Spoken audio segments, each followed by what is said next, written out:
Hey everybody, welcome to the WWE podcast on this From the Vault version of the show for wrestling nostalgia. As I have been talking about for the last few days, we don't have a new one, although if you haven't listened to the podcast before, this will be new to you. And this was originally aired on August 4th of 2019, so quite some time ago, and I want you guys to enjoy this one. It's one of my favorites. It's one of my favorite matches. It was a great turning point for me as a wrestling fan and for the WWE in terms of the direction and who they're going to put the responsibility of carrying the company on the shoulders of, and that would be Brock Lesnar. So it was a big moment in WWE that I think is often overlooked, is that SummerSlam 2002 moment with The Rock and Brock. So you'll hear everything that I thought about that match, and you have to remember this is also back in August of last year, 8 months ago.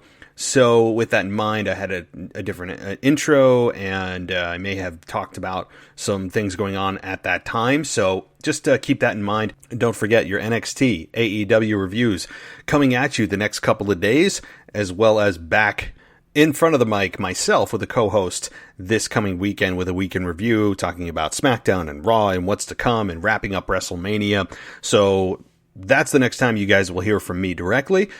But before we get to that recording, I do have a couple of audio files that came my way, and I instructed you guys to do this, and I want to answer those questions and honor that request. And the first actually isn't an audio file, but it's from a question that I got, and it is from, the name is Dog Central. I see Toby is the first name, so one of those things has to identify with you. The question is, hey Matt, do you think that Kevin Owens' next rivalry will turn into a Shane McMahon return? And if he did, say there's a crowd, will he get booed or get a pop? So thanks, Toby. I think if Shane McMahon returns to Kevin Owens and they go into a program again, I think you will see a massive ratings drop. I mean, I don't know how WWE can justify a Shane McMahon, Kevin Owens rivalry so soon after Kevin Owens had just ended up winning the finale of that program a few months ago to oust Shane McMahon. And so while Shane is still with the company, he's obviously off air. He's not the on-air authority figure on SmackDown anymore. That rivalry went on, I think, a pay-per-view or two too long. I really, really, really doubt they would go back to it. And could I see Shane returning in the future? I could. Definitely, maybe in 2020, but it's not going to be against Kevin Owens. I'll tell you that much. But if he did, I think Shane would get an initial pop, and then fans would be like, why is he here? Right? It's still a little bit too soon to do this, as far as even Shane returning for any reason, much less against Kevin Owens. Not a chance. I will just say not a chance. Appreciate the question, though. Thank you so much, Toby. All right, well, let's get to the two audio questions that were sent my way, and let's take a listen to the first one. I don't have a name, but I do see a number, which I obviously will not disclose here, but let's get to it, and then I will answer the question. Okay, my theory for Drew McIntyre's opponent is actually going to be Rowan, because don't forget, he killed his spider, the big mechanical robotic spider. So I could see maybe in the next couple weeks a Rowan build coming, and then him and McIntyre maybe being set up for SummerSlam. That's my theory. At least it'll be somebody new. No more Brock Lesnar, stuff like that. Let me know what you think. All right, well, thanks for the question. And as far as Erick Rowan, I don't think that's a bad choice. I'm just concerned that the way Erick Rowan has been positioned as of late, really since the summer angle with Roman Reigns of the whodunit and Erick Rowan attempting to essentially murder Roman Reigns, that he has been defined down significantly. I mean, to the point of he's kind of where he was after he broke away from the Wyatt family, and that's nowhere, right? Kind of into oblivion. And if you're going to put him against the WWE champion, that's a hell of a leap right now, just based on the fall that he's had over the last few months. And I'm not saying it's impossible. you could over several weeks build Erick Rowan. It's going to take time, as you said. I mean, to build him to SummerSlam with Eric, or with Drew McIntyre, it would take a lot. Just based on the history of what they've done with Erick Rowan. I don't think if you put Erick Rowan against Drew McIntyre that it's really a formidable challenge to Drew based on where you put Brock Lesnar against Erick Rowan. If you stack those two opponents side by side, if Drew went through Brock, I mean, Drew could beat Erick in his sleep. So again, it's going to take a lot of work, a lot of time, and it's a huge investment for WWE if they went that road to attempt in building Erick Rowan, if they truly believe in him that much out of nowhere to go to the main event of SummerSlam. I'm not saying it's a bad idea. As you said, it would be someone new, and I don't believe I've seen these two compete before. So it would be, I think, something fun. It would be something new, but boy, oh boy, do they have a lot of work in front of them. I mean, I think more likely you're looking at Seth Rollins, maybe even Kevin Owens challenging in some kind of triple threat, I'm sure, at SummerSlam. Maybe that's where they're going. That, again, that's assuming that we don't get a superstar shakeup, of which I'm sure WWE will do in the next couple of months prior to SummerSlam. So this is all just conjecture. We don't even know what the rosters are going to look like, much less be able to pick an opponent for Drew. But Erick Rowan, not a terrible choice. I mean, the mechanical spider is dead, and hallelujah. All right, well, thank you guys for this quick intro as I come to you right now. Is April 8th, 2020. But again, this show I'm about to give to you guys was originally recorded on the August 4th, 2020. Or I'm sorry, August 4th, 2019. No, I don't have a time machine. So that's when it was originally recorded. So again, I may be talking about things that were older and don't make sense now. And, back when we had live crowds that attended wrestling events. Imagine that. But I'll be back again this weekend with a co-host reviewing everything that happened in WWE. And I'm going to take a breath. I'm going to try to step away from the mic here, give my brain a bit of a timeout, go watch Ozark. I don't know if anybody else watches that show, but it's damn good. If you haven't, geez, what are you doing? Go watch it. That's what I'm going to go do. I need to just kind of step away, take a breath, reset myself after WrestleMania week, and I'll let my co-hosts, my brilliant co-hosts, do the remaining two shows from now until Friday. And then again, I'll be back this weekend, either Saturday or Sunday. I haven't really figured out the time frame yet. So thank you guys so much for listening. And again, if you want to support the show, super easy way to do it is to either rate and review us on Apple Podcasts, or you can also go to patreon.com/WWE podcast if you want a completely ad-free experience. That's a great way to do it. At $1 a month, you get over 300 episodes ad-free. Pretty good value there, right?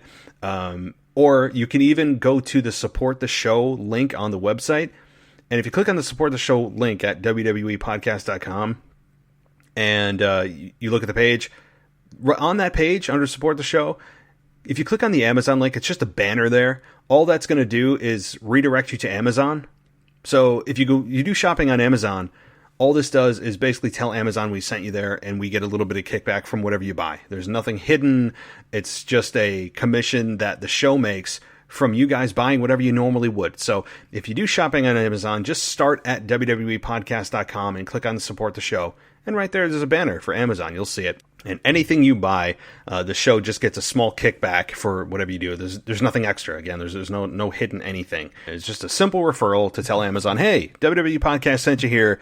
Let's thank them by giving them a small portion of what we made. So would really appreciate it, guys, if you have the time or remember to. I'd really appreciate it. Just bookmark the website. That way anytime you shop on Amazon, you can go, hey, wait a minute. Let me support that show that I love and start there. All right, well, that's enough of my plugs and nonsense. Let's get to your wrestling nostalgia episode, originally aired August 4th of last year, with The Rock versus Brock Lesnar for the Undisputed Championship, SummerSlam 2002, 18 years ago. So it's time to take a trip down memory lane. Everyone enjoy yourselves, and I will talk to you soon. It's Sunday night, and that means it's time for some wrestling nostalgia. This week, we're going back to the year 2002 at SummerSlam, The Rock versus Brock. Here comes the pain. It's time for your weekly fix of wrestling nostalgia when we look at wrestling's past eras, from the Attitude Era to the Reality Era. I'd like to think that maybe this company will be better after Vince McMahon's dead, but the fact is, it's going to get taken over by his idiotic daughter and his doofus son-in-law and the rest of his stupid family. To today, here on the WWE Podcast.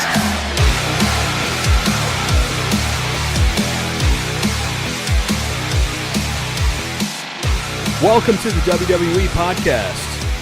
Thank you so much for joining me on this Sunday, August 4th, 2019, as we take a step back in time. Back to the year 2002. We're going to get to that. A match that I was very, very, at the time, angry with. Of course, being 17 years later made perfect sense, but being a big fan of The Rock, I was not a particularly excited about the outcome of the match, but now we're going to get to all the analysis on that, and it's ironic that the match that we're talking about today is a match that includes a competitor that is still active 17 years later in one Brock Lesnar. So that was not done by accident, of course. This was in the spirit of SummerSlam season that I'm going to be covering this match, but it's also one of the ones that, regardless of whether or not it was SummerSlam season, I was still going to cover at some point because while I may have mentioned it in the past and maybe covered it a little bit, this match deserves to be broken down more, and I want to give you guys, of course, as always, some audio from the match so you can relive some moments with me and my reactions in real time and my thoughts from 17 years ago when I was exactly half my age. So if you double 17, you know exactly how old I am. But I was 17 years old at that time. And we fast forward 17 years later, and Brock Lesnar is still on the card. It's amazing, really, when you think about it. I know that Brock hasn't wrestled a full schedule at all, and he took quite some time off from WWE and all that, but there's certainly a lot to dive into. And not just the match itself, but the crowd reaction and the resulting effect on The Rock after the match that was equally just as interesting and much of a story as this match was. So it was certainly a passing of the torch match. So before we get there, though, guys, thank you so much for joining me. This is the WWE Podcast, the one and only WWE Podcast in an unofficial capacity, of course. I am not affiliated with WWE in any capacity. I do have to say that. I am not. This is independent of the company completely. This is just a fan broadcasting his thoughts for fans. How about that? And so thank you guys so much for joining me. And don't forget to check out the website at wwepodcast.com. And also, if you'd like to subscribe, please do so on CastBox. You can do so on Apple Podcasts and really anywhere that else, any other place that you can find them. And it doesn't really matter what device you have because I should be there. And but CastBox is relatively new, at least in the last few weeks. So check me out there if you so choose to do. It's one of the more up and coming podcast apps, and so is Red Circle. I've recently migrated my entire feed to Red Circle, and I'm really excited to be partnering with them, and obviously helping my show grow, helping their site grow. It's a really cool relationship. So, but nothing changes for you guys as far as where you can find me. I'm everywhere, but if you do happen to go on Red Circle, I am also there too. And so this show is just trying to get it into as many ears as possible because I love to be able to talk to you guys about this. Like, as I always say, it's my therapy for the week.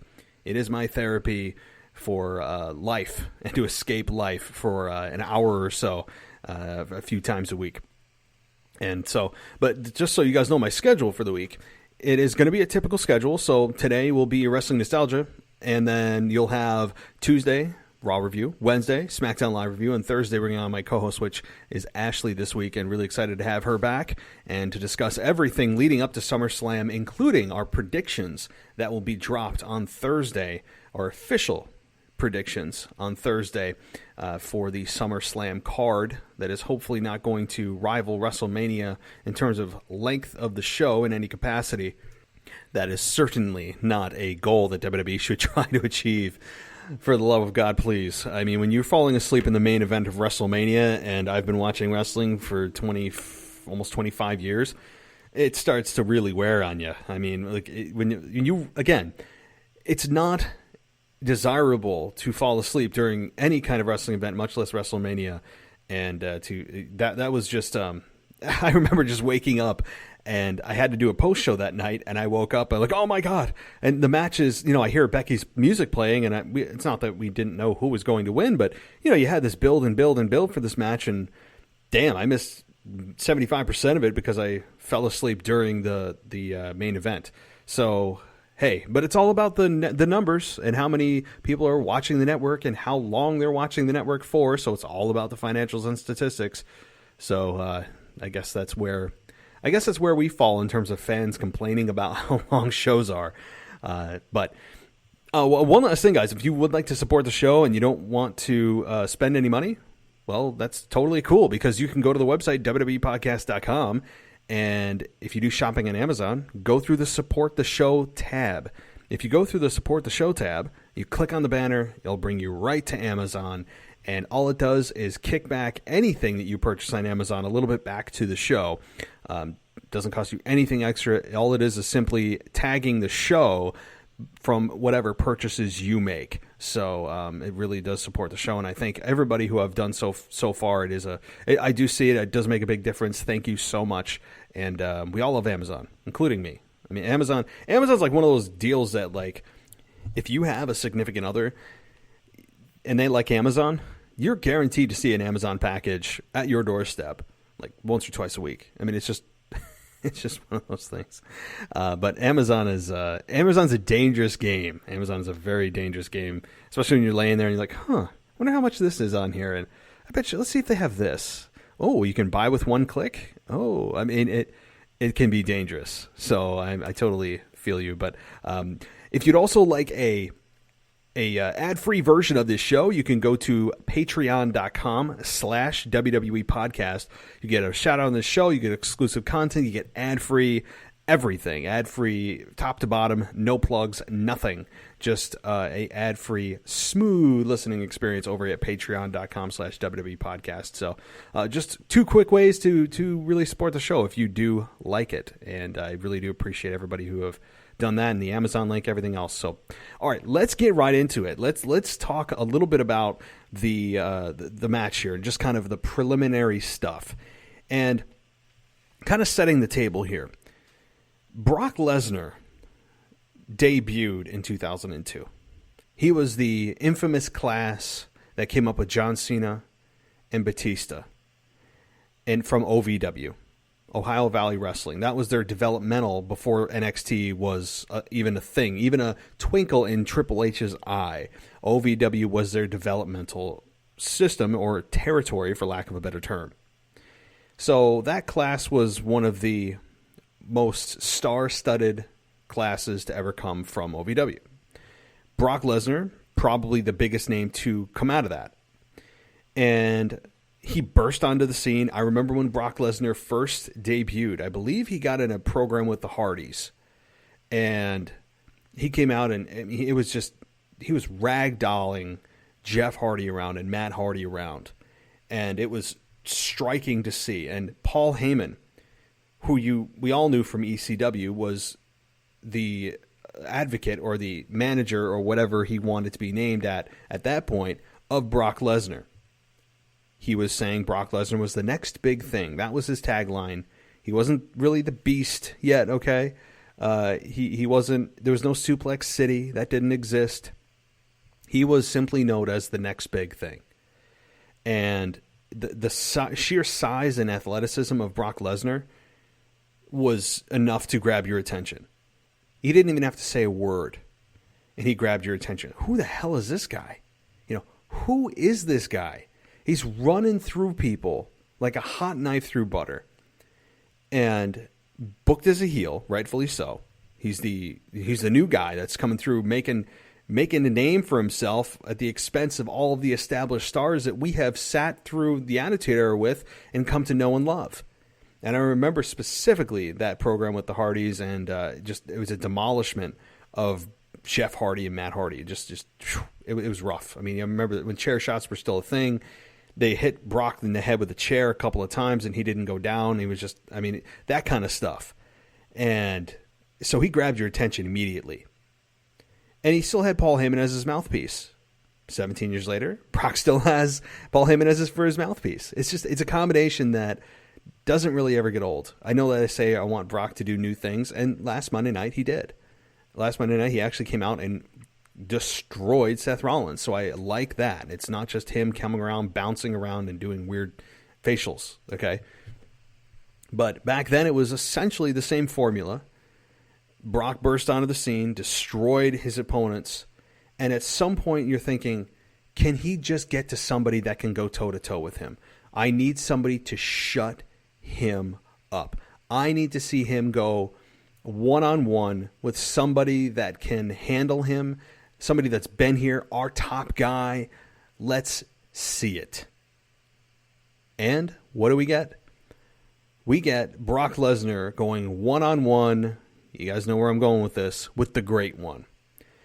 And I said to myself, 17-year-old self, finally, Brock Lesnar's going to get his ass whooped because, number one, he's a heel.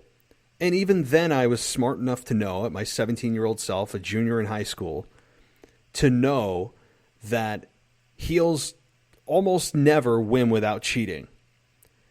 And in this case, boy, was I wrong. And that's what pissed me off even more. So we'll get to that finish. But I said to myself, well, if he's going one-on-one with The Rock and there's no interference, there's no funny business, there's no Paul Heyman interfering, there's nothing, The Rock's going to whoop his ass. It just has to be. It has to be. And The Rock was a mainstay. The Rock was Superman at that point. The Rock was the biggest guy on the roster. Yes, Stone Cold was there. Okay. Stone Cold was coming off of his heel run, turning back at this point to a babyface and using his what thing. The what thing had just begun in 2002. That is also a 17-year disease, as I'm sure management in WWE would describe it as, that has not had a cure yet.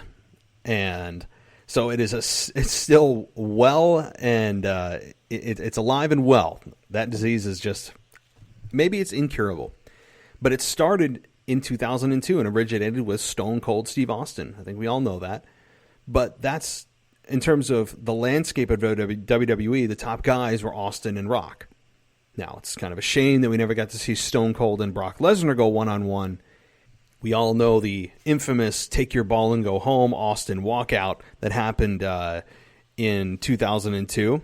And it happened with Austin leaving WWE because he was booked in Atlanta, Georgia to be defeated by Brock Lesnar with no build, nothing. And I understand Austin's frustrations. That is one of the dumbest booking decisions you could ever make, is having those two unadvertised with Brock Lesnar going over Stone Cold Steve Austin. Stupid. I mean, was Austin right in walking out? No. But was he right in his frustrations and calling that creative crap? Yes. Hell yes. I don't know whoever came up with that and why Vince McMahon approved it, but nonetheless, this is not what this show's about. But as far as the landscape goes, Austin, at this point, while his what thing was alive and well, I believe at this point he had walked out of WWE. So it was The Rock carrying the torch.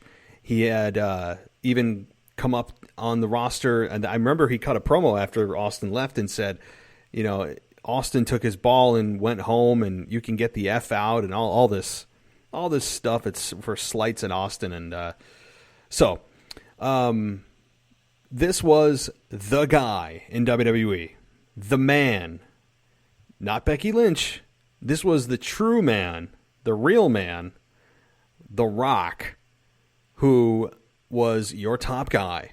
And if you're a fan of The Rock, and I still was, regardless of the reactions that he got that night, I was still a fan of The Rock at this point. I was still 100% behind him. I know he was beginning to migrate to movies, which many fans felt that they were deceiving them or he was turning their back on them.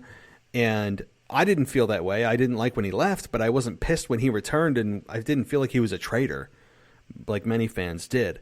But the reaction that night was quite interesting. Very pro Brock, and very anti-Rock.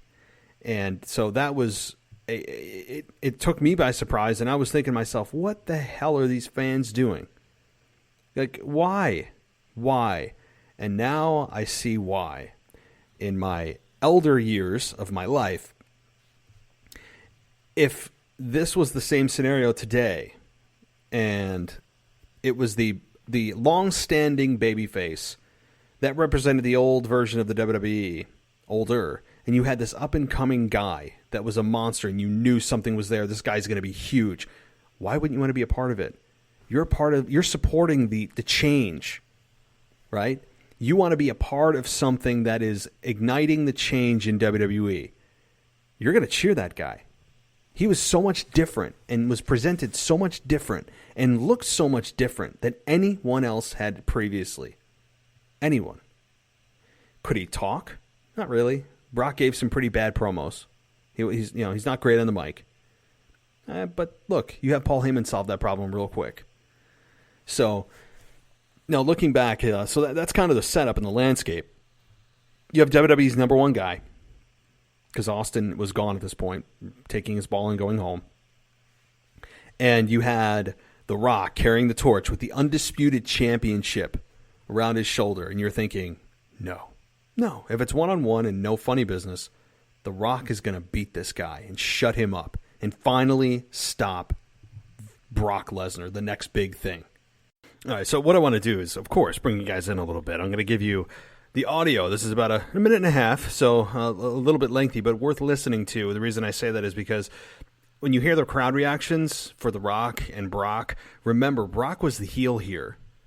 Brock was billed as this monster, this invading monster that came in and really just was the intruder of WWE, right?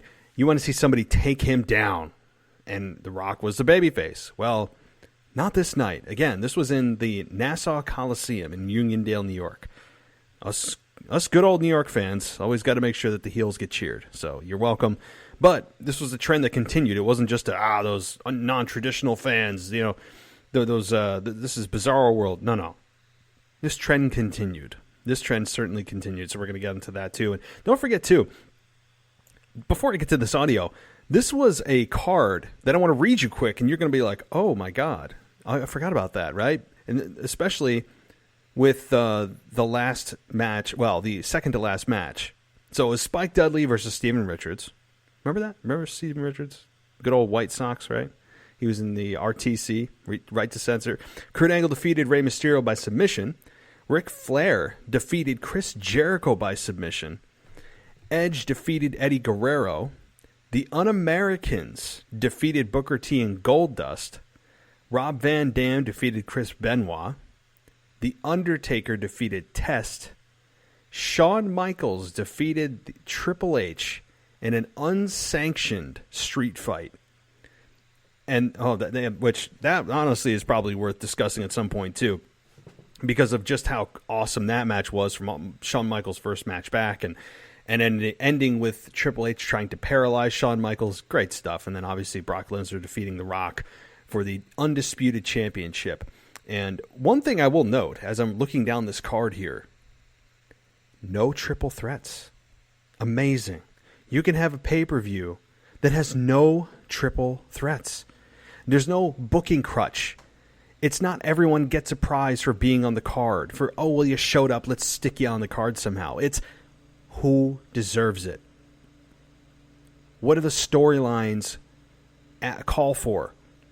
What are the fans asking for? I don't see a single triple threat on here. It's all singles match, singles match, singles match, singles match, tag team match, singles, singles, single, unsanctioned, and the single match. One-on-one, one-on-one, one-on-one. That's the way it should be. It muddies the waters when you have triple threats. It's such a booking crutch, and you got to have everybody in the car, but it's a bunch of nonsense. All right, guys. Well, enough of my blabber, and let's get to that audio from Uniondale, New York, SummerSlam 2002, The Rock versus Brock. Nassau Coliseum, mixed reaction throughout. You get that big match feel here tonight at SummerSlam. The fans into this match every single step of the way, and The Rock is stoking the challenger. Lesnar. Brock Lesnar was 53-3 in college, but I don't think that's going to matter much right now. The Rock is poised and pumped and ready to deliver. Probably a rock bottom. Lesnar. There it is. Rock bottom. Rock bottom by the champion. Into the cover. One, two. He's got it. Lesnar kicked out of the rock bottom. I can't believe it. Give it up for the toughness of the next big thing, Brock Lesnar. Look at the Rock. And when that moment happened, I just wanted to say that I was losing my you-know-what. As my friends were cheering for Brock Lesnar, I didn't understand why I was such a mark for the baby faces. And, especially The Rock, who I related to a lot. I mean, look, I dressed as The Rock. Listen to this one. I haven't told you guys this before. I dressed as The Rock to go to a high school dance. Oh, yeah. Oh, no. It's true. I wore like a Hawaiian shirt, and I had the sunglasses that was as close to The Rock's sunglasses as I could find. And I showed up to the dance like that. Oh, no, it wasn't a costume party. No, it wasn't. It was just me trying to show up and be cool. Yeah. I don't know why I was single the whole time I was in high school. Anyway, so that's how much, The Rock I really related to. And so when people were cheering for Brock, I was like, guys, why? Even my brother, who didn't really care about wrestling much at all. He didn't give a damn about wrestling other than, if it was like a huge match, Rock versus Austin, Hogan there. It would have to be the top household names involved in some kind of huge angle and only want to see the finish. You're talking about like the top of the sundae, right? They only want to see the cherry on top. So when this happened, he was into Brock. He even watched wrestling, and I was pissed off. I was like, what is going on? So when Brock kicked out of that rock bottom, I am like, oh crap, because that Brock is about to get his finish in, and The Rock better kick out. Well, here's the result of that.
So there you have it. That was the conclusion of the match, and that really, just brings back so many memories of me wanting to see, and part of me still wants to see Brock lose that match because I was just so into The Rock. He was the guy, and to have somebody new who comes in and takes the spot of The Rock in a non-controversial, straight-up, no-nonsense fashion with no false finishes or wonky interference or anything like that. No feet on the ropes, no referee missed a call, none of that. It was a straight-up Brock beats The Rock. And it was hard for me to take because The Rock had not lost clean to a heel, I believe, since he turned face. When he had the big monster face run. And it was shocking. It was frustrating for me. The Rock came back as a heel and he played off the crowd. And that turn from the crowd in Uniondale really cemented his then heel turn and actually followed all the way through to WrestleMania 19 against Austin, which would be Austin's final match. So quite an interesting dynamic there and butterfly effect. And having The Rock again lose was devastating for me. But it was a signal of a changing of the guards. I understand that. I know that it was time for a change. Rock was getting more involved in Hollywood. He was starting to open the door to other opportunities, and he did. And obviously, he's one of the most successful and is the highest paid actor of 2019 at like $150 some million, or maybe I'm even underdoing it. So The Rock has certainly chosen the right career path and has also quietly retired from wrestling, apparently. That's like the news story of the week. And so The Rock certainly made a good career choice. He saved his body. He is making more money than anyone could ever know what to do with. And it was a signal to the fans, hey, this is a change, a huge change in the direction we're going. And I don't know if they planned The Rock being heel, but the fans certainly chose that. And why WWE is so resistant nowadays to turn babyfaces heel when the crowd is clearly rejecting them is something that's beyond me. I won't even name names here because you all know who I'm talking about. If they would turn one of the biggest babyfaces of all time heel, you can't just turn who heel. I mean, anyway. Okay. One other thing I really liked about this match, too, was not just the match itself and the crowd reaction and the resulting net effect of The Rock turning heel, ultimately staying heel, all the way through until, 2004 when he returned to help Eugene. And so he stayed heel for a good year or more after that and through the final Austin match at WrestleMania 19. But what I really liked about this match, too, was the build. The build is something I really didn't touch on because, yes, you wanted to see Brock go against a real competitor, your top dog, see what he's got. But the build to this in terms of not just physicality between them before the match and the promo between, Heyman and Rock, but there was a very, very well done promo that was pre-taped showing Brock and Rock both training in the gym, hitting stairs at stadiums, doing weights, talking about what this match means. It's something I don't think is done enough. I'm not saying it has to be done for every single match, every single high-profile match. But why not show guys training? Get them in their real element, their natural element. It's like seeing a shark in the wild versus seeing it contained and controlled at SeaWorld. It's not the same. You get to see how they really act and feel. That's the overarching feeling that you get when you see those kinds of training videos because they are actually truly training their ass off. I mean, that's a real deal. I mean, of course they are. Of course, it's for trying to make sure that they put on the best possible performance and not actually try to defeat their opponent. So if you tweak that, I mean, you have to. But to see them training in their own element, the things that they're doing anyway, and to just have the sit-down interviews, that's, oh my God, so effective. I just remember that standing out so much because we never saw that from The Rock. Even in his biggest feuds with Triple H and Stone Cold, Undertaker, Kane, it was always just the typical WWE style of promoting a match. And, that formula works. But it's nice to see something that felt more real. Something that didn't feel controlled, contrived, and produced. And that certainly did. And if you guys haven't seen it, I really recommend you check out this match. If for nothing else, just the build to this match. The promo video for this match was just stellar. To me, that sold it more than any interaction they had live on Raw. It was beautiful. Well done. And I think something that could be utilized today in this very controlled, micromanaged, too polished of a product. It's almost as if WWE is too good at producing their show. Because if this is supposed to be a feel-good, or a anything can happen feel type of product, it feels anything but that. Every segment is so perfectly timed and structured, and the interviews are there, and the camera angles just happen to be at the right place at the right time, and the show happens to go off the air at the right time perfectly every single day, or every single week, twice a week, just by chance, in and in a show at the same time that's supposed to just be anything can happen, yet all the matches work out perfectly. All the promos work out perfectly. The main event ends on the exact time it should. I mean, I understand as a fan, the show's going to end at X amount of time, but maybe bring back time limits in a match. Whatever happened to that? What the hell's the point of having a timekeeper at ringside? Is that even a hireable position anymore? I mean, how can it be? How can that be actually a paid position in WWE? It can't be. It can't be because there's no time being kept. If there's no time limit, every match has an unlimited time. Name a sport in which there's unlimited time to finish a game. Please. Soccer? No, not soccer. They have a contrived, very difficult way to figure out the time they add on to the end of the game, but it's not unlimited. No sporting event in the history of sports on this earth has unlimited time for it to finish, except professional wrestling. And if you're going to create a sport that is a simulated sport, well, you might want to use the basics of sports that are truly competitive as your basis for constructing a somewhat realistic environment that fans are supposed to be invested in. Just bring back time limits, even if you don't use them. Because it's nice to hear. It has a 15-minute time limit. Great. That's fine. And you know what it does too? And I mentioned this, last week or week before. It gives the writers and creative and Vince and everybody else another out, another finish. Because if the two competitors end up having a Broadway, meaning a tie, then you have something the fans look forward to again. Why not have things end in a tie? Football, the National Football League has games that end in a tie. That's a thing. So why can't wrestling matches end in a tie? Because it would build anticipation for those two going head-to-head again, to find out who is truly the better man or woman. I don't know. It's so small, but it's something that I think should be brought back. And so, guys, just the short of this is, if you haven't checked out Rock vs. Brock 2002 at SummerSlam, you need to check it out. I say that every single time that I have a Wrestling Nostalgia Sunday night, and this is no exception. If you haven't seen it, see it. If you've seen it, see it again.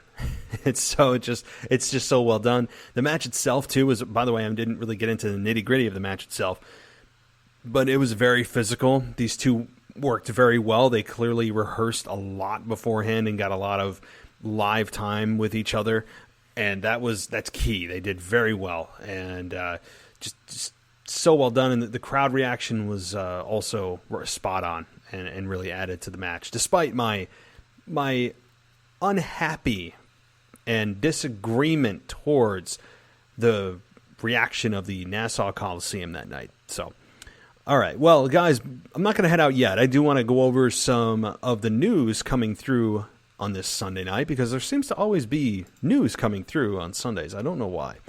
But there's a headline here running through the WWE online universe, to use a corporate term, that WWE is going to be returning to separate brands when SmackDown moves to Fox. And that, I think, would be a good thing. According to the Wrestling Observer newsletter, the two shows will go back to having completely separate rosters come October, when the SmackDown Live moves to Friday nights on Fox. Quote, there may be some minor crossover, according to the Observer, but they will become legit separate brands with completely different storylines. Okay, couple of things here. I'm glad that they're acknowledging that this wildcard rule was one of the worst ideas ever, not just because it was terrible, even if it was strictly enforced and adhered to, because it completely threw out the sanctity of what the brands meant and the fact that there really is no brand split if you're going to allow anybody to show up on any show, even if there's a quote of rule of 4.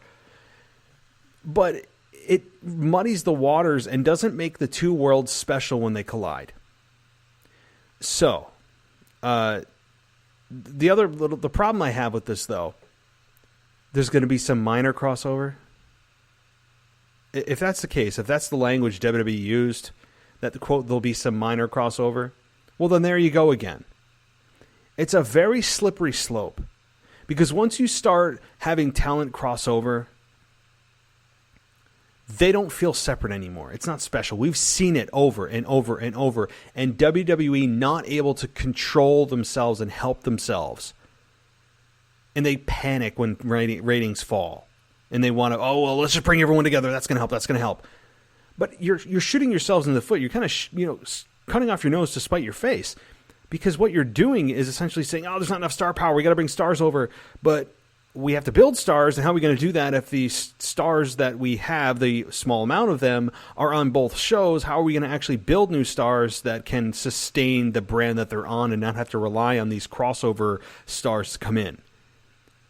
It's all about building new stars. Always is, always will be. Always. And if they don't give the new talent time to shine and time to build their characters and create themselves in front of the audience and build that connection eventually to stardom, and you're just kind of going with the hot shot, bring people over, the ratings are tanking, you're going to do long-term damage. More long-term damage than you would if you just let things go and say, you know what, the ratings are low, but we'll bring them back with our storylines. It's going to take some time. There's a little bit of growing pain that we have to go through, but in the long run, this company and this brand will survive and thrive because we are taking the time to do things right and not hot-shotting and bringing talent over because we're freaking out over the ratings. So I think that is a very slippery slope. If someone said that to me, I'd be like, well, then why even do this? Why are we even doing this if there's, quote, a little bit of crossover? No. It's either you have no brand split or you have brand split. You can't be half pregnant. You either are or you aren't. It's the end of the story. I mean, there's nothing else to talk about and discuss. I'm not understanding WWE's philosophy of, we'll go back to a true brand split, but there might be some little bit of crossover. Well, no. It's not a true brand split. I don't know why I can't say that phrase. There's no true brand split if you're going to have any kind of crossover whatsoever. Am I right? I mean, maybe they're just trying to go, oh, well, October will be when we, especially the first show on Fox is going to be probably a huge crossover, and them saying this is the last crossover show. I'm sure of it. They want as much star power on that Fox first show as possible, and I understand why. Maybe they'll do a reunion show on the first show, who knows? But after that, they have to focus on the stars of tomorrow. And hey, maybe if they actually adhere to the brand split, that November, when they have their Survivor Series marketing campaign of and their slogan, because I got to have a cute little name for everything, and the stars always have to import it into their promo some stupid way, it's the one night a year that SmackDown and Raw goes head to head. I am just daring them to say that this year. I am begging and daring them to. Because it's not even pay-per-views anymore that SmackDown and Raw are going head to head. It's every week. So I am just pleading with them to say that. I just don't see how anyone in WWE marketing is that dumb to use that slogan this year. But I'm waiting for it. Please. If WWE does that, I'm not going to be too kind to them on this show. That would be, unless they're just trolling the fans. If it's a complete just trolling of fans, then number one, why are you wasting your time doing that? And number two, you look stupid. Okay, you just look plain dumb. But all right, well, we'll cross that bridge when we get to it. I just wanted to bring that little piece of news to you guys if you haven't already read that. Some other news that I'd like to get to that's, of course, coming through this all-important newswire, this anonymous newswire, is that Brock Lesnar is confirmed for the go-home episode of Raw tomorrow night. And I think that is not unexpected. That's kind of been Brock's schedule since he came back. I'll be here when it gets close to the pay-per-view. I'll be here the Monday after. And then everything in between, you're not going to hear from me. Paul Heyman's going to fill in for me the other 3 weeks. I'll be there for the pay-per-view, the Monday before, the Monday after, and then I'm going to go home and sit on my ranch, in my farm, and, I don't know, throw bales of hay around, or whatever I do. That's been the Brock Lesnar schedule. And you know what, though? Good for him to get paid that much money to basically, I don't want to say do nothing, but for that amount of money he's being paid, it's essentially doing nothing. But he'll be there, and that's good. It's interesting to see, and very interesting, at least from what I'm thinking, is how is Seth, at least physically, going to be selling this injury? That's the key here. What is the official diagnosis from the WWE medical staff? Is Seth going to physically show up? I think he will. How is Seth going to react after spitting up blood last week, after one of the most talked about and best segments of Raw last week? What does Seth do? Do WWE announcers start to tell the narrative of, hey, Seth's injured. He's got broken ribs or one fractured rib, bruised ribs. I don't know. It's going to be it's going to be something with ribs. Has to be. And do they start to play it up that it's going to put his title in jeopardy, or his chances of winning the title back in jeopardy? Or is it the narrative that they're going to build to have fans rally behind him to try to overcome not just the ribs, but also Brock Lesnar? And also, at SummerSlam, can WWE please not use the low blow on Brock Lesnar? Can Seth Rollins find a way to actually have a true match with Brock Lesnar? Yes, Brock will be attacking the ribs, and we're going to see Seth writhing in pain for 90% of the match on Sunday. I mean, it's a fact. Brock is going to go after the ribs and after the ribs and after the ribs, as he should. He's a heel. He should. It's going to piss off the audience. So it's going to be a lot of Seth selling for Brock on Sunday. But I want to know how Seth eventually gets that advantage. Is it the old Braun Strowman way of getting the advantage, where unless he inflicts pain upon himself, you can't get an advantage? Where, for example, when Braun Strowman would, he would be in a match with somebody, completely dominate them 90% of the way, and the only way that his opponent would get an advantage would be if his opponent moved out of the way and he ended up slamming his own body into the ring post. I mean, is it going to be one of those where Brock has to beat himself before Seth can get an advantage?